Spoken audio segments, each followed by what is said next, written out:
Ever since Preston FM was launched in 2005, working alongside schools and youth organisations has been a key part of what the radio station is about. When Radio Regen first approached Preston FM about the Connect Transmit project and the opportunity to work with schools in a formal and long-term way, then it was something that really appealed.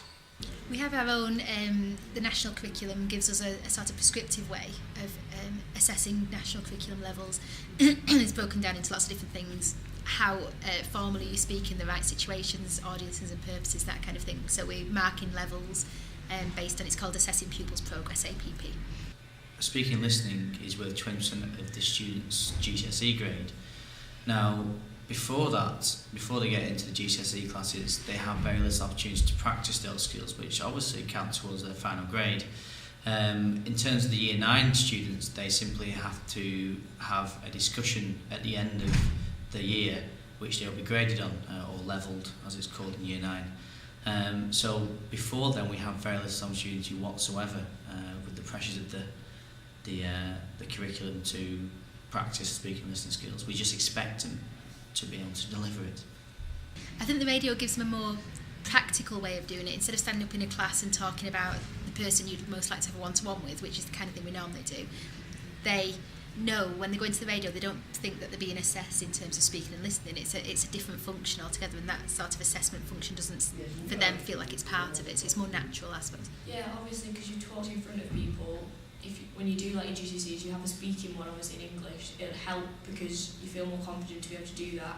You've had experience doing it, which is practice. So the way you speak will be more fluent, and like you won't have to hesitate in what you say because you know that people aren't just gonna shoot you down for it. When you go right back to the very first sessions, you wouldn't dream where some of these students are today. A couple of them maybe, but some of the others you wouldn't dream they'd have ever got this far. And they probably wouldn't have had the opportunity, because there's probably nobody in the college would have sort of brought it out. If it wasn't for this project, we wouldn't have got involved. But now, I think we can take it on. Well, if you look at each of them individually, Alex is very confident and always has been very confident speaking in front of people. But what I felt that she got out of it is she's learned to take turns. She's learned not to shout people down, and she has learned how to listen to other people. And then you've got the polar opposite to Alex, who's Daniel. And Daniel's very shy. And what I've been very pleased with is that he stuck with it. I mean, especially when it comes to social situations like that, is that the easiest thing would be just to quit and give up on it because you're shy. But he stuck with it, and I found in lessons he's therefore more forthcoming with answers in class.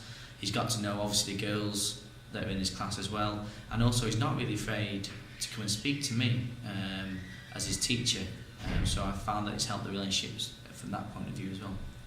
The whole thing, I know this sounds really bad, but personally it's helped me to accept other people's opinions. Like when I came into it, I was quite my opinion's right kind of thing, but it has helped me to understand other people's opinions, I think. There are lots of discrete things that the children don't realise, the students don't realise, the teamwork, the ability to listen to somebody. I mean, you know, people who want to be right all the while have got to accept that sometimes they're wrong, or even if they still are right, they can let somebody else be right at the same time. So I've seen children change in terms of cooperation and teamwork, and actually talking to each other and communicating, not sharing with each other who was actually doing which role and when, and then chopping and changing and realise that you can't deliver something at the last minute and it'd be good. And some of them are much better speakers and listeners, and some of them are still a little reluctant but much better than they were. It's a question of level it's like your own personal best, isn't it? So to go in with an idea of sustainability and an aim of sustainability of giving the teachers the skills, giving the pupils the skills to be able to carry on that work themselves is the way forward. And without us even pushing that agenda in this project, that started to happen naturally. So for me, that's been the highlight, that even though it's going to get to a point soon where we actually step away from the school and leave them to it, it's not going to be the end of the school's radio making. They're going to continue. They've got the skills to continue, and hopefully the relationship with the radio station is one that's a little bit more light touch, but still as effective. I've learned that schools are a difficult place to commit 100% to an extracurricular project. In an ideal world for me, radio or the making radio would be built into every subject at some point in every year. course might have a couple of weeks where you do a little radio unit, and maths the same, but that's never going to work in many schools. So the current change to English GCSE is that speaking and listening is now going to be a separate qualification. That's what the government wanted to move towards. So what that means is that teachers will not spend too long on that, because what they'll be judged on would be their English language.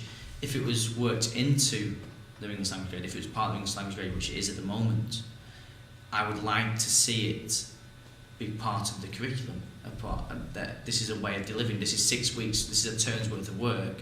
You learn how the discussion skills. You learn to present, and I think that would be a good way to go. But unfortunately, obviously, we're bound by what the government decides, and they want to keep it separate. So I think it would only work then as an extracurricular activity. I think we need to get students here to take this on to the next level. Start making radio programmes and little films, possibly without your involvement, but then maybe going to you and saying, is this of interest to you? Can we get involved? Is there a little slot you've got where we can put something on each week, or to take us out into the community? It's good as well for the pupils to meet other people who are actually part of that profession.